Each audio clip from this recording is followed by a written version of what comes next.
Welcome to Connect to Success with me, Ashley Owens, on RVN TV, 12:30 on Thursdays during your lunch break, where we interview the power networkers in the greater Philadelphia and South Jersey area. I am your host, Ashley Owens, and today I have Gregory Offner. Hi. Greg is here from Global Performance Institute. So you're actually the second speaker I've had on, but I think you're kind of cooler. Oh, I shouldn't say that, but I think you're so kind of. right. I think you're kind of cooler. No, I'm so glad that we spoke on the phone. Who did we get introduced? Ed Burns, was he the one that introduced us? It could be. Yeah. Ed, I had him on last week. Bastard. His hair. You're lucky. You get to He's talk to super pretty. everybody. I You just know. get to talk to the coolest people. Super excited about that. I'm super jelly, but all of the people that I get to talk to, and I the whole point of the show is to celebrate you. And we've spoken on the phone. That's my favorite topic. I know, it's the best. We've spoken on the phone. This is actually the first time we're meeting one-on-one, so this is kind of just, don't worry about this, guys. We'll be hanging out here a while, Just kind having of a broing meeting. out, It's fine. no big deal. It's totally fine. But we recognized in the green room that you and I have a really eclectic background, so I want to get into that for a second. So first of all, the cool thing about you is that you played a piano bar. Yes. At piano bars. Yes. Can we talk about that for a second? Yeah. So tell me more about that. So when I graduated from college, I Where'd you go to graduated school? Westchester. Oh, okay. And I graduated with a music and philosophy degree. I know, ladies, I'm married though, so big money, just chill. So music and philosophy, wasn't sure what I wanted to do, fell into a job in sales. Okay. As every entertainer who can speak to another human being Right. and adapt to personalities typically falls into. Yeah. Right. And it was a lot of fun, but I got a call from a friend, I don't know, a couple months in, who said, a friend of a friend's dad is opening a piano bar. You should come down and check out the grand opening. Nice. So I came down. Of course, he wanders over after we had one or two cocktails to relax. Obviously. And he says, "Hey, I understand that you play the piano. Do you want to get up and do a few?" Yeah. I'm like, well, I'm so not prepared. Of course I will. Cocktails are involved, yeah. Right. So I got up. I played 3 songs. They said, "When would you like to start?" Wow. I got a job Wednesday happy hour. Yeah. So it was like me and the bartender. That was it. Yeah. But it was experience. And then over the last 12 years, I've played in 3 continents, 9 countries, 15 different states. Wow. It's been a heck of a ride. Dude, that's incredible. And so with your traveling, obviously you've met 1,000 different people. Yeah. Amazing. So now from there, take me through your journey. So now you were playing in bars, and now what was the next step after that? Well, so it was playing in bars kind of was this underlying journey that I had while also working different sales jobs. So I worked for this large Fortune 500 sales company for several years, went to Canada to work for them, ran a whole division in Canada, and then at some point kind of tired of that whole grind. thing Sales for is 7 tough. years. You're doing the same thing. We're performers. We're a different show every month. So it was time for a change. You need some variety. Yes. Yeah. The change became getting into the insurance world, and so for the next several years, I know, I picked the fun ones, let me tell you. God. Sorry, I just threw up in my mouth a little bit. Whew, go ahead. So sorry. No, don't be. Listen, it is an amazing industry, right? Yeah. Insurance is literally the DNA of capitalism. Nothing gets built without it. Spaceships don't go to the moon without it. Loans don't get made without it. But as a salesperson, it's a tough job. Yeah. So what I've done over the last several years is sell, account manage, and realize that everybody, whether it's healthcare sales, insurance sales, very niche insurance sales, they're running into the same challenge. And that's that they've got these habits, they've got these patterns, and sometimes they work really well, and sometimes they don't work at all. Right. And most of us try what seems reasonable, Yeah. a process that I call massive disruption to make a change. So just think about your New Year's resolution, right? I don't know if anybody watching has ever made a New Year's resolution, but 90% of them don't last past mid-February. It's pretty bad. It's too big a change. It's pretty bad. You have this whirlwind of stuff going on. You've got bills, you've got family expectations, your friends expect stuff of you, you have all these commitments, weddings, God, we're in wedding season. Remember, you have to put on pants. I mean, it's so bad. Just too many decisions you have They to make don't like every it when day. you show up at Acme without pants. No, it's a Safety tip, don't. Don't do it. It's a Don't. problem. But so people make these big changes, Right. and they're not sustainable. And so we do something really big and grandiose, like if we decide to go to the gym, we clean out the cabinets, we buy new workout gear, which feels really good. It feels like we accomplished something. And we say, I'm gonna go to the gym 7 days a week. And after 7 days, your body is ready to kill itself because everything hurts. Your mind is ready to kill itself because you've disrupted this huge whirlwind of life, and you just give up. So what I've learned because of all the disruptions in my life is that what's actually more sustainable are these micro disruptions. And I really saw that in the insurance world because new producers come in, new agencies open, and there's just so many things to learn and so many things to do. And that in and of itself is disruptive. So helping folks understand how to manage, how to implement, how to see opportunities for disruption has kind of been a passion that I'm able to pursue because of the musical background and because of that experience in sales. It's relatable. Yeah. And so you've taken your background, put it into a practice that you're now teaching and coaching and training. Is that correct?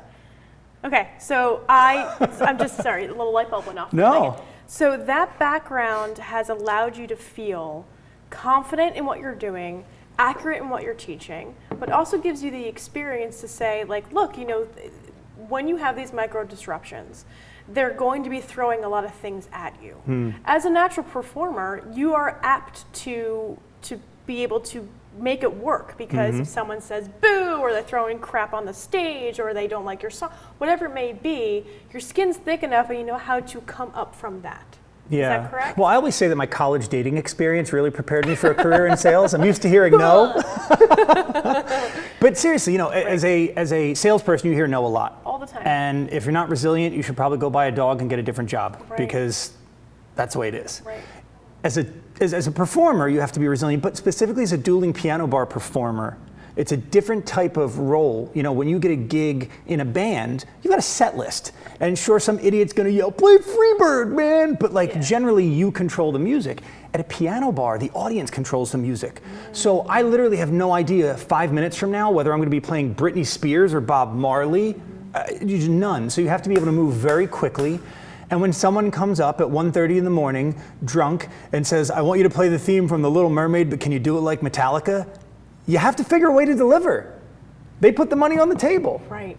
And so I think that's made this transition for me into speaking easier because when I get up in front of an audience, it could be an audience that's kind of cold, not really, you know, as a comedian, you'd call them a cold audience. They don't laugh at your jokes. They don't, you know, they're just kind of sitting there like this. It could be a really warm room where I could say stupid things and they just love it because they love me. Either way, I have to be able to adapt. A good speaker has to be able to adapt. I mean, you know this, I'm preaching to the choir here. So it's made the transition really, really easy. So now with this company, you've taken your love of the performance, your experience in these micro disruptions, and now you're teaching people what? Yeah, well, I'm really excited about that part because there aren't that many speakers that bring a piano onto the stage with them. Do you really do that? Oh, yeah. Where the hell is the piano now? You lose. I thought about bringing it. Fired. I know. Go ahead, buddy. All right, so next time on Ashley Assists. We're gonna listen. Show tunes are my jam with tequila. Anyway, continue. So Well, then you have to watch. I did a video the other day. Were you drunk doing it? I wasn't drunk. I should have been. But it's the Lion King song. Yeah. So go check it out. It's on LinkedIn. I can't. This is too much for me. Let's go back to you because I can talk about show tunes all the time and how much I am really upset with Aladdin, and we'll talk about that later. So bad. Anyway, so going back to you though, with these micro disruptions, with you in coaching and teaching, take me through a engagement with you. So take me through how you present, take me through what the audience looks like, take me through what the topics you talk about. I want to hear about the experience. Yeah. So it's a little different if we're talking about coaching and speaking. So speaking I see is kind of really, really simple. An organization brings me in and they have a goal, right? So first they have an industry or they have a thing that they do. So whether it's technology, hair and makeup, dental school, you know, whatever the organization or association is, I tie in disruption to what they're experiencing. And I think for a lot of us, you know, Airbnb, Uber, that's really simple. It's a pretty straightforward disruption. Like, we all know about that. But where these organizations are lacking is understanding, okay, so are you telling me I have to upend my industry, my product, or my business 100% to be disruptive? And the answer is no. In fact, for 70% of companies that try to do a play like that, it doesn't work for them. But you can find these micro disruptions. A good example is if you are not a golfer, sorry, you're gonna have to suffer through this, but a golf club is supposed to hit the ball, right? Straight on, hit the ball, 300 yards down the fairway, and boom, there you go, hole in one, right? If you tilt just 1 degree, that club head, small change right here at the tee box, that ball is gonna be 70 to 80 yards off course by the time it gets down the road, right? So now, if you make 1 little degree shift in what you do at work or what your company does, 300 days, maybe 300 cycles later, massive difference where you'll wind up. Interesting. Most airplanes are actually off course for 70 to 80% of the flight. Well, that's horrifying. Right? But they course correct just enough by matters of degrees to get where they have to go. Interesting. So we can be completely off course in where we're trying to get to, as long as we're willing to make those small course corrections. Like, think about how it would feel as a consumer if you're on a plane and it all of a sudden went and took off that way. You'd be scared to death. Right. Instead, the pilot makes small, gradual, barely noticeable flights, and that makes the whole experience enjoyable. Interesting. So if you try to make your life or your business go, your customers and your company, your employees won't be happy. So make those little tiny disruptions. Amazing. And I tie those messages, so I talk about different companies like Eastman Kodak. I tie those in with song, because really, if you're at a conference, the audience is going to have, 10, maybe 30 speakers talking at them. So when they can get a disruption from that experience and connect it with song and story, all of a sudden they're like, I don't really remember a lot, but there's a dude with a piano, and this is what he talked about. Yeah. And that's what I go for, is that memorable experience. Brilliant. So when we return, we're going to talk to Gregory about his tactical tips and practical takeaways in networking, and specifically on the speaker end and on the training, because Sure. I'm sure you can be bombarded by 1,000 people afterwards. Yes. And how do you maintain that? How do you follow up? And with your sales background, what's too salesy and what's the perfect, just the amount of perfect networking? I love it. Yeah, we'll see you when we return. Thank you so much. On screen during your interview will allow viewers to recognize your brand instantly. Incorporating images and video clips is another great way to showcase your product during your live segment. Let viewers see how good you really are. And most importantly, there's you and your interview. For less than the cost of a newspaper, direct mail, or a magazine ad, you can leave our studio and within 48 hours have a permanent digital copy of your live segment to link to your social media, embed into your company website, or use in email marketing. Investing in your brand is so very important, and we can't wait to have you as a guest.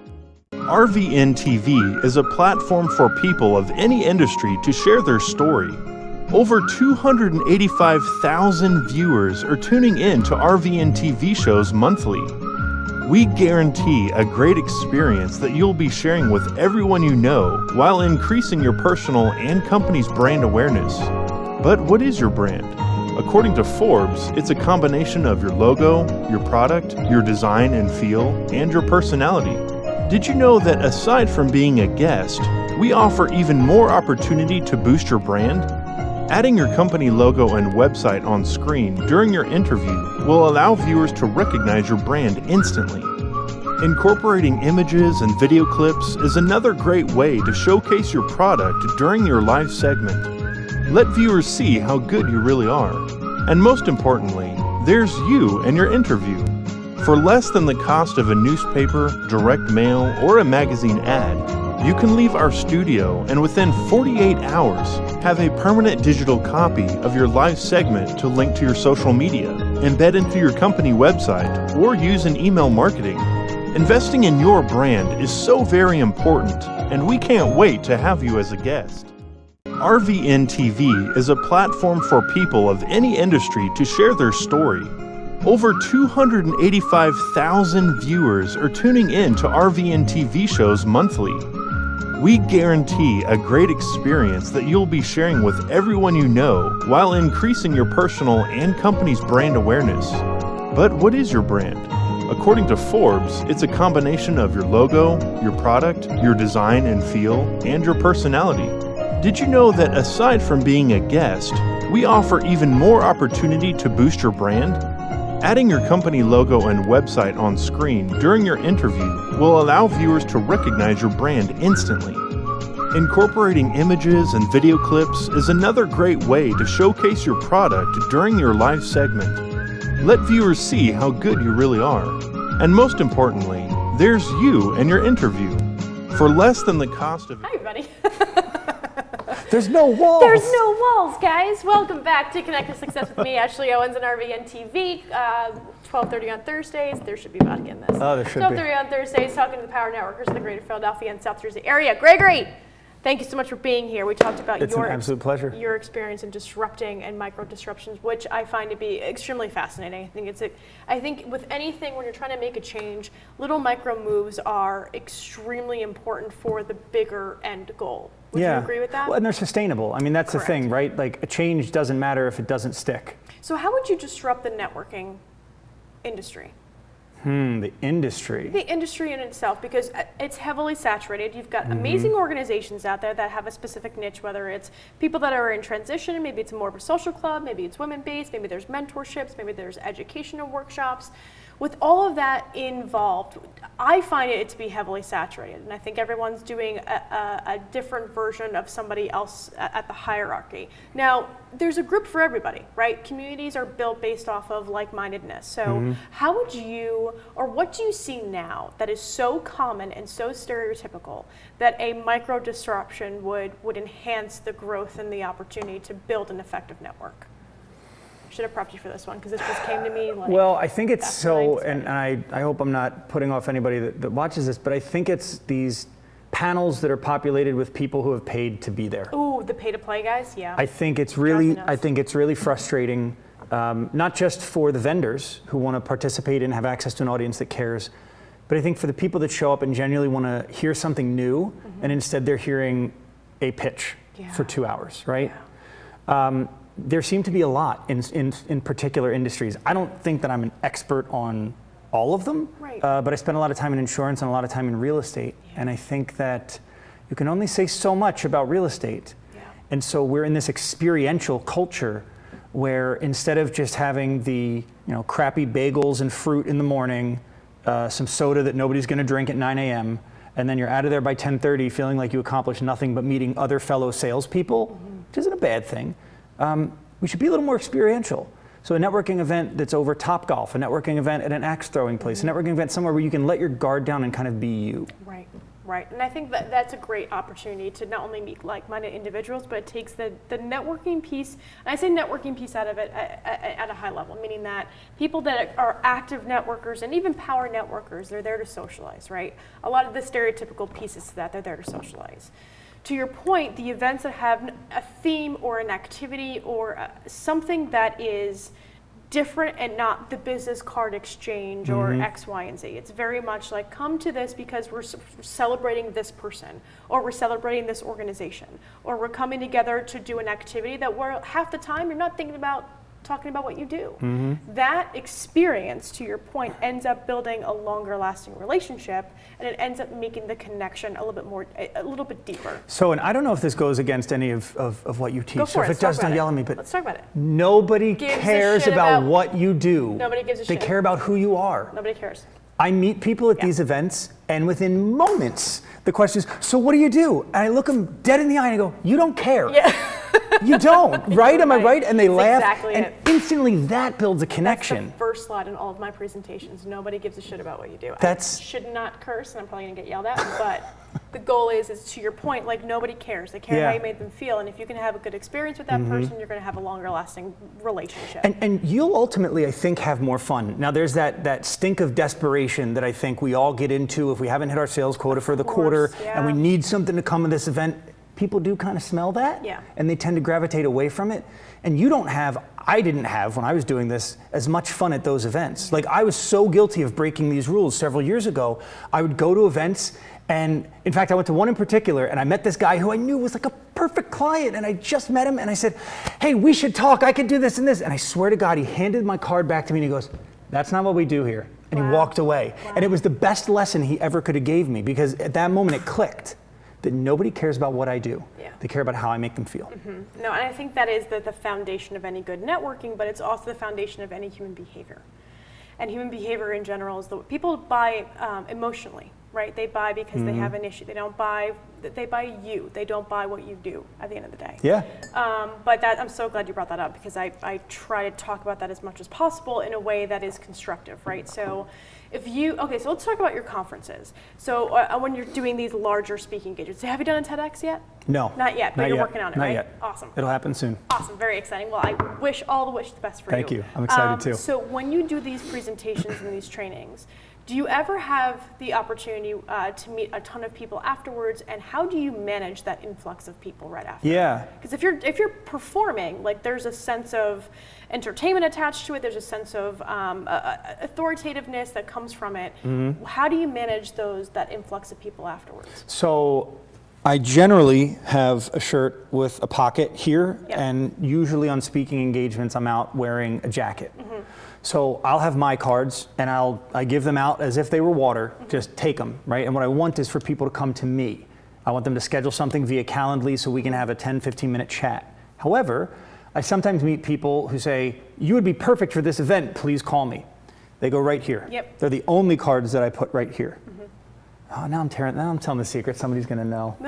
If I put them in my jacket pockets, either of my jacket pockets, I'd like to get to them, but they're not my priority. These are my priority because I know there's something that they need me to help them do that has to be done now. Otherwise, they'll find somebody else to help them do it. Agreed. Right? I made them feel a certain way, and feelings are like ice cubes. They tend to melt over time.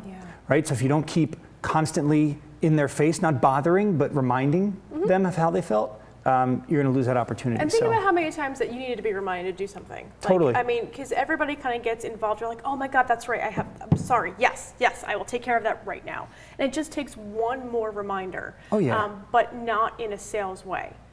You know what I mean? So you had talked about, and this could be good, especially when it comes to networking in a way that's less invasive. If you're okay with talking about how you find your speaking engagements and who you reach out to. Sure. Can you talk about that process? Because I thought it was great. I think it's beneficial. So, the web is like our best friend as salespeople, and you can generally look up conferences very easily. So you look it up, you see what they did last year, find a couple things you like. If there's nothing about it that you like, tell them that the font they used was really appealing. I mean, find something. Then send an email out to either the executive director or the meeting coordinator and just say, hey, you put on a great show. It looks like your attendees had a really good time. You must be very proud of that last conference in Sheboygan or wherever it was. Would you happen to know who looks after selecting the speakers for the next conference? I mean, that's it. Yeah. Give them a task, give them something that they can do for you that's low lift. A call to action, just say yes or no, or here's the contact information, thank you so much. And then just chill. It's like doing an audition. Yes. There's nothing, you walk in, you do the best you can, and it's literally out of your hands. You have to let it go. I had, I'm not sure if you know who Matt Newton is, but he was an acting coach in New York. You know Matt Newton? I know the name. Yeah, Matt Newton. Yeah, he taught on Blue Bloods, and he's a very good friend of a friend of mine, and he's just one of those, I've been to karaoke with the guy, he's wonderful. I haven't spoken to him in a long time, but that was the one thing that I learned from his class back, this was 10, 15 years ago, of when you leave, there's nothing you can do. You have to move on to something else. Go in, do your job, and leave. Because no matter how good you think you did or how much effort you put into it, definitely put effort into it, go in there knowing that you did well, but anything could be a factor. Anything that you have no control over. So this is, I wish I remembered this girl's name, but my wife and I were sitting in bed Saturday morning, and there's this girl who auditioned for American Idol. I don't remember what her name was, but I remember that she was insane. She did this crazy noise in her audition tape. And I'm watching this chick is either crazy or crazy talented because she's disrupting the concept of what they expect in an audition. And the American Idol effect in particular is interesting because they generally have a sense of where they want that season to slant, whether it's going to be rock and roll, R&B. They kind of know as they're casting, but they don't tell you. Just like for different Broadway shows, they kind of know what that part looks like in their head, but they're not going to tell you because they never know if they'll find a diamond in the rough. In fact, Lea Salonga, since we're talking about that, the original Ariel and Jasmine, or Jasmine? Ariel? No. Jasmine. The original Jasmine. Jasmine. The original Jasmine. Mulan, that's the other one she played. Jasmine and Mulan. Geez, So Lea Salonga said that she was worried when she went in for that initial audition for Aladdin. She hadn't had time to do her hair, hadn't had time to do her makeup. She's like, oh my God, they're going to judge me on this. The audition panel actually said, we're all going to put our heads down because they don't care what she looks like. It's a cartoon. It's the voice that they envision in their head. So you could have been Barbra Streisand walking into that room if you think she's a great singer. That's why I'm using the example. Barbra Streisand was not the voice they imagined. So when you go in, when you audition for a job, when you audition for a show, it's not you. It's just not you for this. For that, right. Oh, it's brilliant. And the same with networking. If you're going in and the connection isn't there, or the person isn't following up, or there is an opportunity that you did your best and you try to, connect with them on a personal level, and they're not feeling it, it's not a good fit for you. And I think the benefit that a lot of people have, that people that run their own businesses, is that they can choose their clients. In the beginning, you take everybody. You figure it out, you make it work, then you figure out the clients that you don't want to take. Well, that's the definition of success for me, right? Yeah. Is do what I want, when I want, how I want, where I want, with who I want. And it'll be 1,000 times harder, Yeah. because you are working twice as hard, 4 times as hard, longer, trying to figure out your flow. And then by the time it becomes a well-oiled machine, he's like, oh, wow, good, I can take a nap now. It takes a long time to get there, but I think it takes but the growth is experiential, I think. We're done, dude. That's it? That was it. Oh. I know. Do me a favor, look into that camera and tell people where they can find you. So you can find me online. My website is www. Do we still have to say that? www? No. It's GregoryOffner.com. Old I mean, man. come on, Old get with man it, now. guys. I'm on LinkedIn, Facebook, Instagram. I'm never on Twitter, but try me anyway. Maybe I'll be there. Well, thank you so much for being here, Thank dude. you for having me. No, these are great tips, and I think that especially when it comes to speaking engagements, like we had talked about before, it's heavily saturated in the Pennsylvania market. How do we stand out? How do we disrupt that? And using little micro disruptions and thinking about things differently can really make growth opportunity more successful. Nailed it. Thanks, buddy. Well, thank you everybody for watching. Stay tuned next week for the next Power Networker in the greater Philadelphia and South Jersey area. I'm your host, Ashley Owens. Oh, Jesus Christ. I am your host, Sober Ashley Owens, on RVN TV. And thank you for watching Connect to Success. Have a great rest of your day.